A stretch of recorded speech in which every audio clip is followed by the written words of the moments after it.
Ciputat, Tangerang Selatan sekitaran tahun 2007. Memiliki sebuah mobil pribadi adalah impian semua orang, terutama untuk orang-orang yang sudah berkeluarga, apalagi yang sudah memiliki anak lebih dari satu. Karena memang akan sulit apabila kita harus membawa keluarga jika akan berpergian jauh dengan mengendarai sepeda motor. Siapapun orang tua pastilah ingin membuat keluarganya nyaman dalam perjalanan, tidak lagi takut kehujanan maupun kepanasan. Dan hal inilah yang juga terjadi denganku. Ya, aku dan istriku sudah sejak lama ingin sekali memiliki mobil pribadi. Perkenalkan, namaku Munir. Usiaku kini sekitar 45 tahunan. Alhamdulillah, aku kini sudah menikah dan juga sudah dikaruniai 3 orang anak. 1 anak laki-laki dan 2 orang adiknya adalah perempuan. Aku tinggal di sebuah rumah yang terletak di perkampungan di daerah Kedaung, Ciputat, Tangerang Selatan. Lokasi tempat tinggalku ini merupakan lingkungan yang sudah cukup padat. Banyak sekali rumah yang temboknya saling menempel satu sama lain. Sudah cukup lama aku tinggal di daerah tersebut, semenjak awal menikah hingga sampai sekarang telah memiliki 3 orang anak. Dan untungnya istri juga semua anak-anakku cukup betah tinggal di daerah ini. Oh iya, aku bekerja pada salah satu instansi pemerintahan yang bergerak pada bidang keamanan. Dan kebetulan istriku ini adalah seorang bidan yang telah membuka praktek sendiri. Sebagai seorang suami, aku sangat mendukung karir istriku ini. Yang mana pada awalnya istriku hanya membuka praktek di rumah dengan ruangan dan peralatan seadanya, hingga kini alhamdulillah telah mempunyai tempat praktek yang cukup besar, yang mana lokasinya juga tidak begitu jauh dari tempat tinggalku. Hampir di setiap harinya selalu ada saja pasien yang datang ke klinik istriku, mulai dari yang hanya sekedar kontrol kandungan hingga pasien yang akan melahirkan. Hanya di hari Minggu sajalah istriku akan mengambil libur agar bisa sekedar meluangkan waktu bersama denganku dan juga anak-anakku. Karena dia juga saat ini sudah memiliki seorang karyawan yang bisa untuk menghandle tugas-tugasnya di hari libur. Tapi memang terkadang juga di saat istriku libur, dia pun tetap akan melayani pasiennya jika memang situasinya benar-benar memerlukan kehadiran dia untuk menanganinya secara langsung. Di suatu sore, di saat aku sedang duduk-duduk santai di depan teras rumahku, tiba-tiba istriku langsung menghampiri sambil membawakanku secangkir kopi, lalu duduk di sebelahku persis. Sambil tersenyum kecil, dia pun bertanya kepadaku, "Ayah," panggil istriku. "Iya, kenapa Bu?" Aku pun menjawab sambil berpikir dalam hati, pasti ada sesuatu yang dia mau nih. Gak biasa-biasanya istriku langsung bawain kopi tanpa aku minta lebih dulu. Dan benar saja dugaanku, istriku pun saat itu langsung mengutarakan keinginannya untuk membeli sebuah mobil. Ya, tabungan kita kan sekarang sudah cukup nih untuk beli mobil. Apalagi sekarang kan kita sudah punya anak 3. Jadi biar gak ribet lagi nanti kalau kita mau jalan-jalan jauh, pinta istriku dengan lemah lembut. Sempat aku berpikir sejenak mendengar permintaan istriku itu, yang pada akhirnya aku pun menjawab, "Ya kalau memang ibu rasa tabungannya sudah cukup, ayah mau gimana lagi? Ayah setuju-setuju aja sih Bu." Mendengar jawabanku, istriku pun terlihat tersenyum sumringah sambil menjawab, "Ya sebenarnya sih belum cukup ya tabungan kita untuk beli mobil baru. Jadi sementara kita beli mobil bekas aja dulu ya." Aku pun hanya menjawab dengan mengangguk dan tersenyum. Kan nantinya juga bermanfaat untuk di tempat praktek ibu. Kalau ada yang mendadak ada pasien yang harus dirujuk ke rumah sakit, kan jadi nggak repot-repot lagi. Cerocos istriku. "Iya Bu, iya. Kan ayah udah bilang iya." Ntar dulu. "Ayah mau cobain dulu kopinya ya. Kalau rasanya pas berarti oke, kalau enggak berarti ya enggak," ujarku setengah bercanda dan disambut gelak tawa istriku. Jujur saja, Aku pribadi pun agak ragu sebenarnya untuk membeli sebuah mobil saat ini karena situasi jalan masuk ke arah rumahku yang memang sempit akan menjadi kendala nantinya. Padahal dulu ketika aku pertama kali tinggal di sini, jalan masuk dari jalan raya untuk menuju ke rumahku cukup luas. Ya, cukuplah untuk ukuran satu mobil melintas dengan nyaman. Tapi sekarang ini, warga-warga di sini semakin lama suka merenovasi rumahnya hingga semakin maju, bahkan sampai memakan badan jalan. Ada-ada saja alasan dan keperluannya. Ada yang buat ngewarung, ada yang buat sekedar teras menjadi lega dan lain-lain. Rumah mereka tanpa terasa menjadi semakin besar, tapi jalanan tanpa terasa juga semakin menjadi sempit. Ya, inilah dinamika hidup tinggal di Jakarta dan sekitaran. Tapi walau bagaimanapun, kala itu aku tak tega juga melihat istriku yang sudah sangat menginginkan keluarga kita memiliki mobil pribadi. Di sore itu juga, aku dan istriku pun langsung bergerilya mencari mobil bekas yang dijual lewat media sosial dan juga harganya cocok dengan tabungan yang kita miliki. Tapi memang agak sulit juga ya. Hingga akhirnya saat itu aku pun teringat obrolan kala itu dengan teman kantorku. Kebetulan beberapa hari yang lalu teman kantorku yang bernama Budi pernah memberitahu kalau tetangganya ada yang ingin menjual mobil karena sedang butuh uang untuk biaya pengobatan anaknya yang sakit. Mengingat hal itu, langsung saja aku hubungi temanku itu via telepon untuk menanyakan apakah mobil yang waktu itu ia pernah ceritakan dan tawarkan masih ada atau tidak. Halo, Assalamualaikum Bud. Bud, mobil yang waktu itu dijual masih ada apa enggak? Tanya aku kala itu pada Budi. Waalaikumsalam. Masih ada nih Nir. Memangnya kenapa? Minat. Lagi banyak duit nih. Habis dapat gusuran ya Nir. Jawab Budi kala itu sambil tertawa. Dapat gusuran apaan sih? Gua kan orang pendatang, nggak kayak lo Bud yang punya bokap, yang punya kontrakan luas. Ejek ku balik kala itu. Ya udah, besok gue sama istri gue langsung ke sana dulu deh buat lihat mobilnya dulu ya. Jawabku dengan penuh semangat. Oke Nir, slow. Besok gua kabarin dulu yang punya mobilnya ya. Tutup Budi. Dan singkat cerita, setelah berjanjian dengan pemilik mobil, esoknya aku pun langsung datang menuju lokasi bersama istriku. Dan mungkin memang dasar jodoh. Setelah kami melihat mobilnya, istriku pun langsung bilang kepadaku saat itu kalau ia minat dan suka sekali dengan mobilnya. Setelah melalui proses tawar-menawar yang cukup alot, akhirnya kesepakatan antara aku dan pemilik mobil pun terjadi. Dan tanpa menunggu besok, langsung saja aku bayarkan sesuai dengan kesepakatan harga dengan sang pemilik.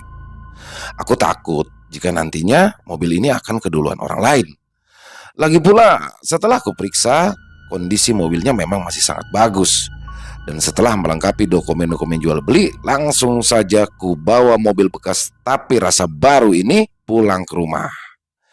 Sesampainya di rumah, ketiga anakku sangat kegirangan melihat aku dan istriku kala itu pulang dengan membawa sebuah mobil. Hore, ayo bawa mobil baru. Besok kita langsung jalan-jalan ya. Ucap anak-anakku senang. Betapa bahagianya hatiku melihat kegembiraan dari istri dan anak-anakku. Dan keesokan harinya, di saat aku dan istriku libur, kami pun langsung berencana untuk berlibur ke daerah wisata Pantai Anyer, Banten. Sekalian tes buat jalan-jalan jauh, pikirku kala itu. Kami pun berangkat di pagi hari untuk menghindari kemacetan di jalan menuju ke sana. Dan selama perjalanan dari rumah hingga sesampainya di Anyer, tidak ada masalah sama sekali dengan mobil ini. Bahkan dalam perjalanan pulang kembali dari Anyer ke rumah pada malam hari, benar-benar aku rasakan tidak ada kendala ataupun masalah berarti dengan mobil. Mobil ini sehat dan sangat nyaman untuk dipakai keluarga. Hampir di setiap liburan selalu aku dan keluargaku memakai mobil itu untuk sekedar jalan-jalan. Dan memang tidak pernah ada masalah. Hingga tibalah saat itu, saat dimana adalah menjadi awal dari semuanya. Kala itu, di klinik bersalin istriku kedatangan seorang pasien yang akan melahirkan. Pasien ini datang diantar langsung oleh sang suami dan juga beberapa anggota keluarganya. Kondisinya saat pertama kali sampai di sana sangat mengkhawatirkan. Dan setelah diperiksa oleh istriku, ternyata air ketubannya telah pecah. Wajah pasien itu juga sudah nampak terlihat pucat sambil terus menangis merintih kesakitan. Terlihat juga dari raut-raut wajah sang suami dan juga pengantar pasien nampak menunjukkan ekspresi kecemasan. Melihat kondisi pasien yang seperti itu, sangat tidak mungkin untuk dilakukan persalinan di klinik istriku. Dan istriku pun segera menyarankan untuk segera pasien dirujuk ke rumah sakit. Berhubung sudah dalam keadaan darurat, dengan inisiatif, istriku pun langsung menelponku agar ikut serta juga mengantarkan pasiennya ke rumah sakit. Dan segeralah, pasien itu pun kami bawa dengan menggunakan mobil pribadi kita dengan aku yang menyupir kala itu. Karena memang dalam kondisi seperti itu sangat tidak mungkin untuk dibawa dengan naik sepeda motor ke rumah sakit. Dan pihak keluarga pasien pun akhirnya setuju dan segera ikut bergegas ke rumah sakit rujukan dari klinik istriku. Di dalam mobil, kala itu ada aku, istriku, pasien wanita dan suaminya. Sedangkan keluarga yang lain mengikuti dengan naik sepeda motor.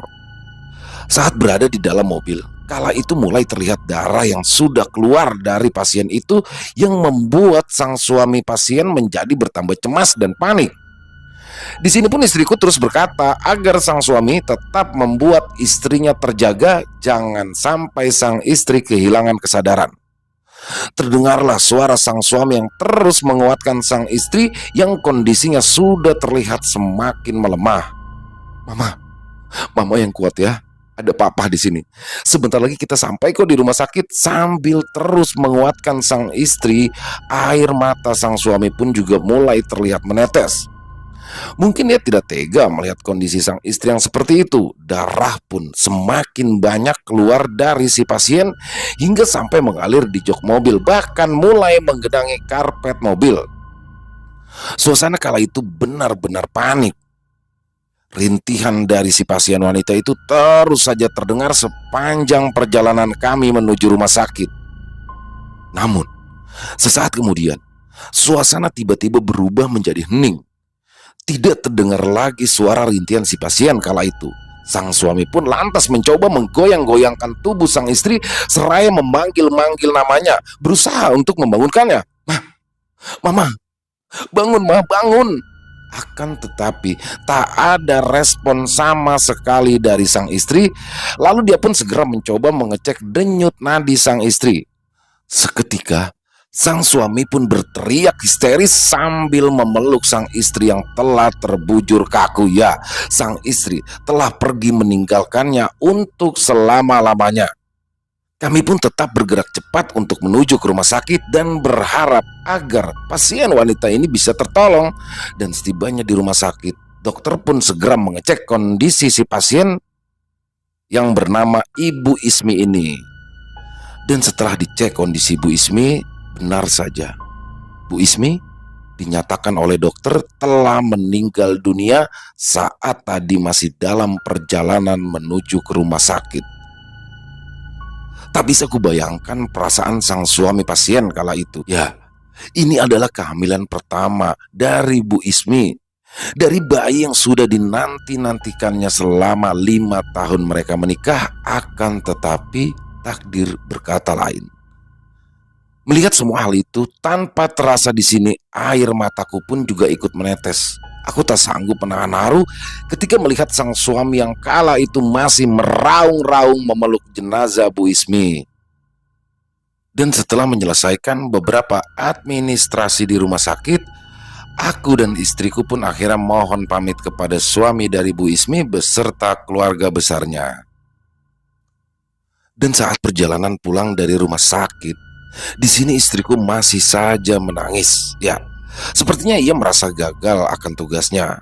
Aku pun di sini mencoba menenangkannya dan berkata bahwa kita sudah berupaya maksimal dengan sekuat tenaga, tapi Tuhan memang berkehendak yang lain.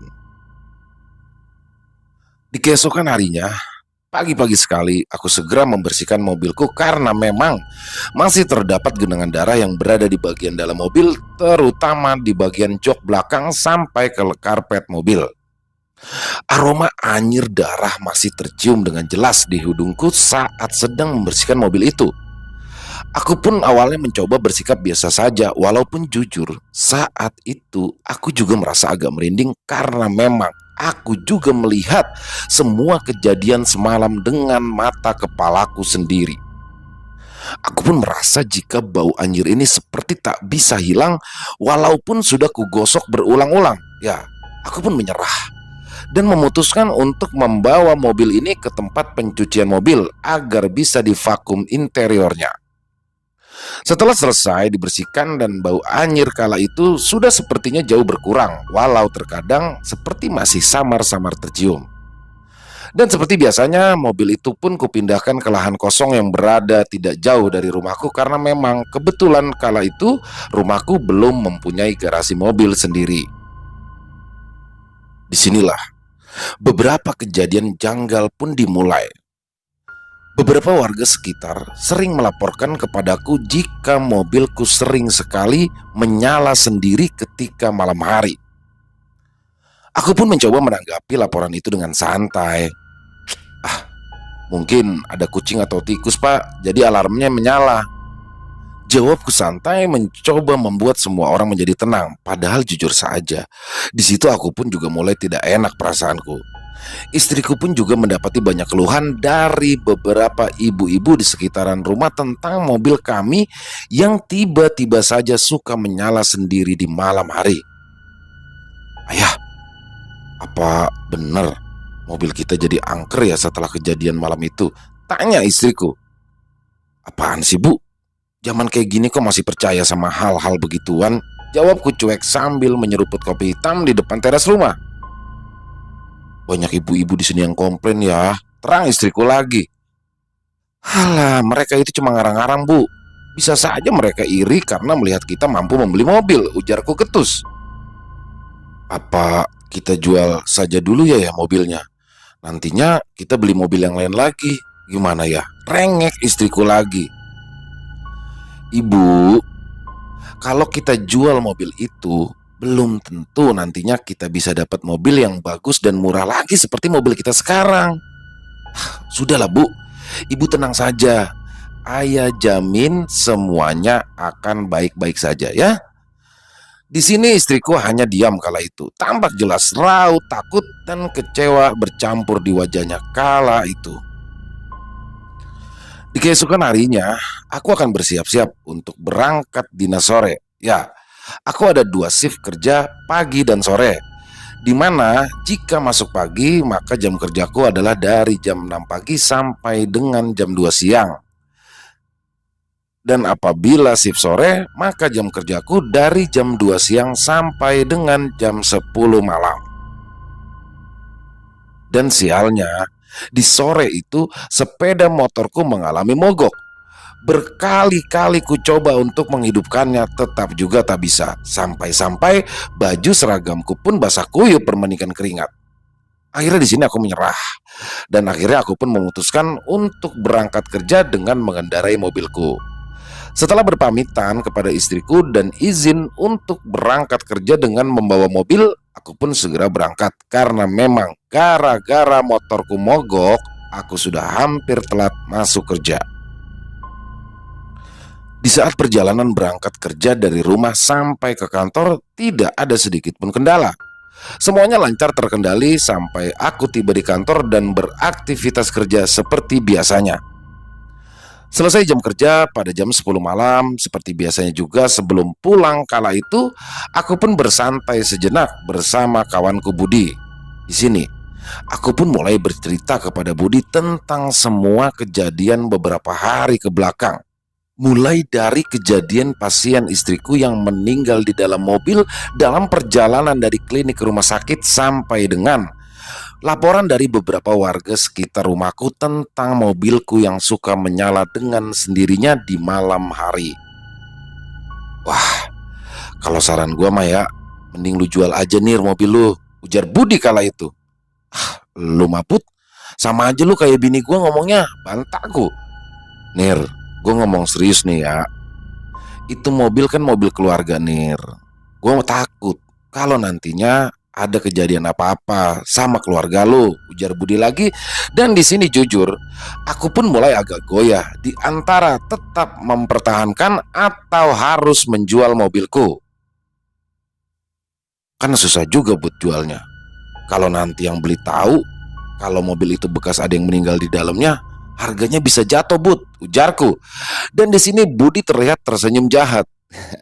Tenang aja, aman. Serahin semua urusan jual beli mobil sama gua. Yang penting jangan lupa komisinya yang gede. Ah, dasar otak calo, jawabku yang diiringi tawa kami berdua. Dan tanpa terasa sudah sekitar 1 jam kami mengobrol, dan kulihat kala itu jam sudah menunjukkan pukul 11 malam. Akhirnya kami berdua pun sepakat untuk segera pulang ke rumah masing-masing. Dan gara-gara obrolan bersama Budi tadi di sini, aku pun mulai agak sedikit gentar untuk berada di dalam mobil malam ini sendirian. Apalagi saat itu kondisi jalanan sudah mulai terlihat sangat sepi, karena memang hari itu adalah hari Minggu dan jam kala itu sudah menunjukkan pukul 11 malam lewat. Bismillah, ucapku pelan ketika mulai memasuki mobil. Kupacu perlahan mobilku ketika sudah mulai keluar area kantor. Namun baru kira-kira beberapa ratus meter berjalan, tak sengaja aku kala itu menoleh ke arah bawah dashboard di samping kursi kemudi. Aku kala itu melihat seorang anak kecil sedang berjongkok merunduk di bawah dashboard mobil sambil menatapku dengan tersenyum. Astagfirullah. Kupalingkan pandanganku, berusaha untuk tetap berkonsentrasi mengemudi. Ini hanya halusinasi. Ini hanya halusinasiku saja. Gak mungkin ada yang begituan. Perlahan kulirik kembali ke arah bawah dashboard mobil, namun kini sosok anak kecil itu sudah tidak ada. Benar kan? Ini cuma halusinasiku saja. Mungkin aku sudah terpengaruh akibat omongan istriku dan Budi tentang masalah mobil ini. Sial. Ku tarik nafas dalam-dalam mencoba untuk menenangkan diriku. Akan tetapi tiba-tiba saja tercium bau anyir yang seketika menusuk hidungku. Ku coba mengabaikannya, tapi semakin lama bau anyir ini semakin terasa pahit di tenggorokanku. Merasa sudah tidak tahan, segera saja ku coba membuka kaca jendela mobil berharap bau anyir ini hilang berganti dengan udara di luar. Dan sial, kaca jendela mobil kala itu mendadak macet, tak bisa dibuka. Baik otomatisnya maupun manualnya sama saja macet. Udara di dalam mobilku memang cukup dingin karena AC yang menyala dengan baik. Namun di sini keringat mulai menetes di dahiku. Kupacu mobilku lebih cepat lagi, berharap bisa segera tiba di rumah. Rasa takut perlahan mulai merayapi jiwa ini. Kurapal semua doa yang kubisa, dan ketika mulai melewati daerah Lebak Bulus, jalan raya kala itu mulai bertambah sepi. Ku jejak pedal gas sedalam-dalamnya mobilku melaju dengan kecepatan tinggi. Sekilas aku melihat ke arah kaca spion tengah mobil, dan betapa kagetnya aku ketika aku melihat dengan jelas sosok wanita hamil yang tengah merintih kesakitan. Astagfirullah. Ku coba langsung menengok ke arah jok belakang mobil untuk memastikan sosok itu, dan ternyata benar, ya, itu adalah sosok Mbak Ismi. Bagaimana mungkin bisa dia ada di sana lagi? Batinku tak percaya. Di sini aku benar-benar tidak berani lagi menoleh ke arah belakang. Terdengar dengan jelas di kupingku kala itu rintihan-rintihan kesakitannya. Tanganku bergetar memegang kemudi dengan posisi kaki kananku tetap menekan penuh pedal gas. Dan tiba-tiba saja terasa sebuah rabaan di pundak kiriku. Rabaan itu terasa sangat dingin, sangat dingin. Ku beranikan diriku untuk melihat sekilas ke arah bahuku, dan kala itu terlihat sebuah tangan berwarna putih pucat sedang memegang erat bahuku. Terdengar rintihan Mbak Ismi sambil berkata, "Pak, cepat Pak, antar saya ke rumah sakit. Air ketuban saya sudah pecah. Saya sudah nggak tahan Pak." Di sini aku pun sudah tidak sanggup lagi menahan rasa takut yang teramat sangat. Aku berteriak sejadi-jadinya dan tiba-tiba saja mobilku kehilangan kendali. Di sini aku mulai tersadar. Ku genggam setir mobilku sekuat tenaga. Ku pindahkan posisi kaki kananku ke arah pedal rem dan ku jejak sedalam-dalamnya. Decitan suara rem mobil terdengar nyaring memecah kesunyian malam. Mataku terpejam, tak berani melihat kenyataan dan brak! Suara mobilku seperti menabrak sesuatu. Mataku kala itu masih terpejam, nafasku tersengal, jantungku berdetak begitu cepat. Hingga beberapa saat kemudian, terdengarlah suara ramai dari arah luar mobilku. Perlahan, mulai kubuka mataku dan ternyata saat itu sudah ada beberapa warga yang datang terlihat sedang mengerumuniku. Mereka semua kaget karena mendengar suara rem yang memang terdengar sangat nyaring di tengah malam itu. Segera aku buka pintu mobil. Aku bergegas keluar dari dalam mobilku sambil berjalan terhuyung. Aku melangkah mundur mencoba menjauh dari mobilku sendiri sambil terus menunjuk-nunjuk ke arah mobilku. Pak, tolong pak, tolong. Ada wanita yang mau melahirkan pak. Tolong pak, ucapku panik setengah menangis. Dan saat itu beberapa orang pun mencoba memapaku agar tidak terjatuh terbanting ke belakang. Pak, bapak tenang dulu pak. Bapak mungkin masih shock. Sudah tenang dulu, ujar seseorang di sampingku. Coba cek ke dalam mobil. Kata bapak ini ada wanita yang mau melahirkan. Teriak orang yang berada di sampingku kepada beberapa warga di situ. Gak ada siapa-siapa bang, ujar seorang anak muda yang terlihat badannya setengah masuk ke dalam mobilku untuk memeriksa. Coba lu cek dulu yang benar, katanya lagi. Dan setelah dicek kembali, ya memang tidak ada siapapun ditemukan di dalam mobil sana.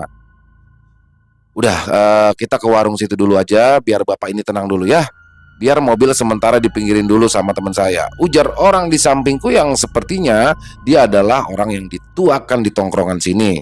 Dan betapa bergidiknya aku ketika saat itu aku melihat posisi mobilku yang ternyata sudah berada di pinggiran jembatan, yang mana posisi satu ban bagian depan sudah berada di atas trotoar dan bagian depan mobilku sudah menabrak pembatas jembatan. Astaga, sepersekian detik saja tadi aku telat menginjak rem, maka aku bersama mobilku sudah pasti akan terjun bebas ke dalam kali yang terlihat cukup deras aliran airnya.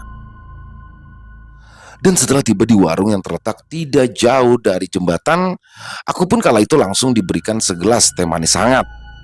Dan setelah merasa agak tenang, aku pun mulai menceritakan kejadian tadi yang mana saja itu hampir merenggut nyawaku.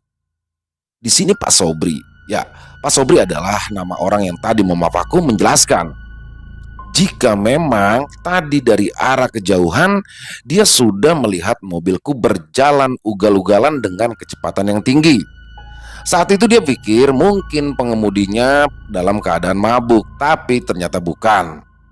Dan singkat cerita, malam itu aku pun meminta tolong agar Pak Sobri mau mengantarkanku pulang dengan mengendarai sepeda motor saja. Dan juga di sini aku memohon agar ada orang-orang di situ yang bersedia untuk membawa mobil ini ke rumahku. Dan alhamdulillah, Pak Sobri dan kawan-kawan saat itu bersedia. Setelah tiba di rumah, aku pun mengucapkan banyak terima kasih kepada Pak Sobri dan kawan-kawan. Tak lupa juga di sini aku juga memberikan sedikit uang untuk sekedar ucapan terima kasih. Pak Sobri awalnya memang menolak, tapi akhirnya ia pun terpaksa menerima setelah aku sedikit memaksa. Ya Allah Pak, ada apa? Ujar istriku panik ketika mendapati suaminya pulang larut malam dengan kondisi yang acak-acakan. Dan setelah aku pun mandi dan bersih-bersih, barulah di sini aku menceritakan semua kejadian mengerikan yang baru saja aku alami. Tuh kan, ibu kan sudah bilang dari kemarin ya, jual saja mobil itu, jual. Ayah ngeyel sih, cerocos istriku. Ya bu, ayah juga sudah gak mau lagi bawa mobil itu. Ayah takut bu, ayah kapok. Besok biar kita perbaiki dulu, karena bagian depannya agak penyok. Baru setelah nanti beres, kita segera pasarkan ya bu, jawabku yang memang tak ingin lebih lama diceramai istriku. Sudah tadi di jalan ketemu hantu, di rumah pun masih diomeli, gerutuku dalam hati. Dan setelah beberapa hari dipasarkan, alhamdulillah mobilku pun akhirnya laku terjual dengan harga yang sesuai dengan yang kita harapkan. Di sini aku pun mulai berkata kepada istriku, jika untuk sementara waktu uang hasil dari penjualan mobil itu ditabung dulu. Dan aku pun juga menyarankan agar kedepannya nanti kita akan membeli mobil yang baru saja. Karena memang mungkin saja jika mobil kemarin sudah ada riwayat yang tidak baik sebelum kita beli.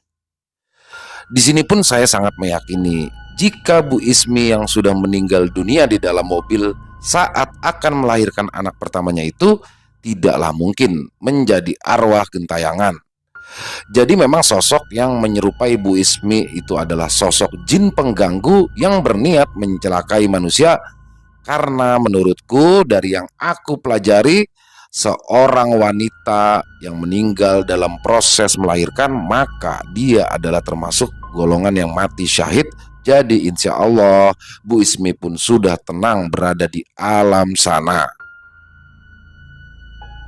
Dan kedepannya pun aku beserta istriku mencoba untuk melakukan kerjasama dengan pihak mobil ambulans agar untuk kedepannya apabila ada hal-hal genting dalam proses lahiran yang memang tidak bisa dilakukan di klinik bersalin istriku, maka akan lebih baik jika si pasien dibawa ke rumah sakit dengan menggunakan mobil ambulans. Karena akan lebih baik dan lebih lancar apabila dibawa dengan ambulans. Selain posisi pasien di dalam mobil lebih nyaman, di dalam perjalanannya pun mobil ambulans akan mendapatkan prioritas utama sehingga bisa mempercepat dan memperlancar perjalanan pasien ke rumah sakit. Di sini istriku pun sangat setuju dan semoga saja dengan hal ini bisa membuat klinik bersalinnya berkembang dengan pesat. Aku pun berjanji akan bekerja lebih giat lagi agar bisa segera membelikan mobil baru untuk istri dan anak-anakku.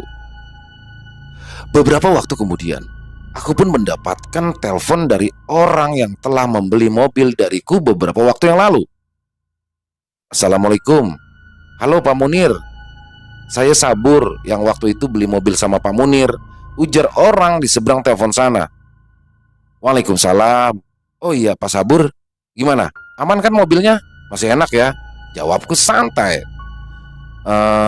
Untuk mobilnya kondisinya masih sangat enak Pak. Sebenarnya sih nggak ada masalah yang berarti, terang Pak Sabur lagi. Loh, bagus dong. Memang mobil itu masih enak banget loh Pak. Memang saya sedang butuh duit aja. Jawabku lagi mencoba berdiplomasi. Tapi ada yang aneh Pak. Ini mobil kok suka menyala sendiri ya di malam-malam tertentu gitu. Apa sebelumnya juga suka begitu waktu Bapak pegang? Dek, aku pun di sini langsung tersentak kaget kala mengetahui jika mobil tersebut ternyata masih juga meneror pemilik baru atau pemilik selanjutnya. Coba saja bawa ke bengkel Pak. Mungkin saja ada kabel yang konslet. Jawabku santai, padahal jujur di sini aku sangat khawatir. Apalagi jika aku teringat semua kejadian yang hampir saja merenggut nyawaku dulu. Sempat setelah itu, Pak Sabur masih terus menelpon dan mengabari jika mobil itu menunjukkan beberapa keanehan. Tapi di situ pun aku juga hanya menjawab santai, aku tak enak jika harus menceritakan semua rentetan kejadiannya dari awal. Dan alhamdulillah setelah itu pun Pak Sabur sudah tidak lagi menelponku. Entah apakah mobil itu sudah dijual lagi atau mobil itu sudah berhenti meneror pemiliknya yang baru. Dan di sini aku pun hanya bisa berdoa agar siapapun pemilik mobil selanjutnya selalu diberikan keselamatan dalam berkendara. Selesai. Wow, ini kisah horor banget ya. Dan asli, baru pertama ini kita membawakannya di Extreme Movie ya, kisah tentang mobil yang seperti ini. Dan yang paling saya suka tuh saya nggak bisa ngebayangin tuh ketika lagi bawa mobil di bawah dashboard itu ada anak kecil lagi ketawa tuh, kayaknya itu bener-bener parah ya. Dan luar biasa, ini kisah ini luar biasa, dan sekali lagi ini adalah kisah nyata based on true story, yang mana kisah ini dikirimkan oleh salah satu subscriber Extreme Movie, Bang Umar ya. Luar biasa kisahnya.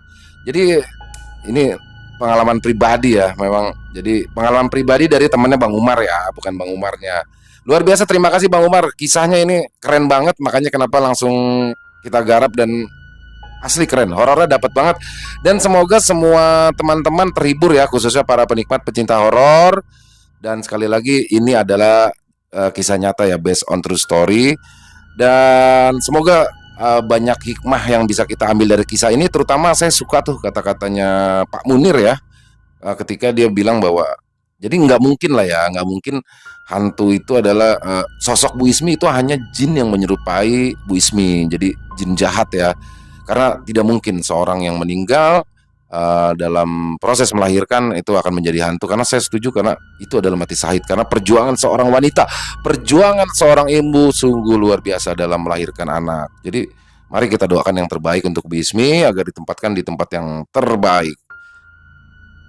Dan untuk teman-teman yang lain mungkin yang punya cerita, punya kisah pribadi atau gimana, yang mau yang belum bisa mengungkapkannya ya, tapi mau diungkapkan, silakan bisa kirim ke kita, bisa kirim ke nomor telepon maupun email. Nanti silakan kita akan cek dulu, kita akan garap, dan butuh waktu ya. Jadi memang ada beberapa juga nih teman-teman yang sudah ngirim tapi belum bisa kita bacakan karena masih dalam proses penggarapan.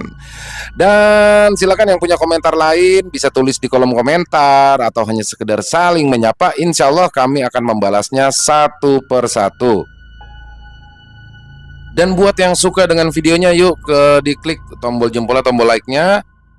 Buat yang belum subscribe, seperti biasa yuk diklik tombol merah subscribe-nya agar teman-teman bisa selalu mendapatkan notifikasi dari konten-konten yang akan kami upload selanjutnya.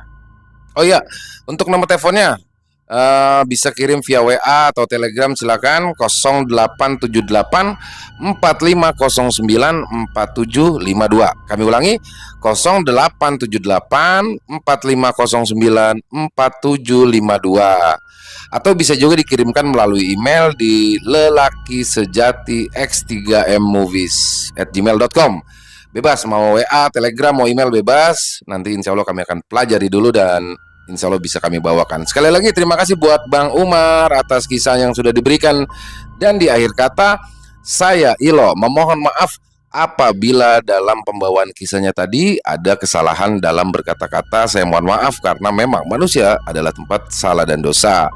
Dan sampai berjumpa lagi di konten-konten kami yang pasti tidak kalah horornya, masih bersama saya Ilo. Salam sehat, sukses selalu untuk kita semua. Amin, amin ya robbal alamin.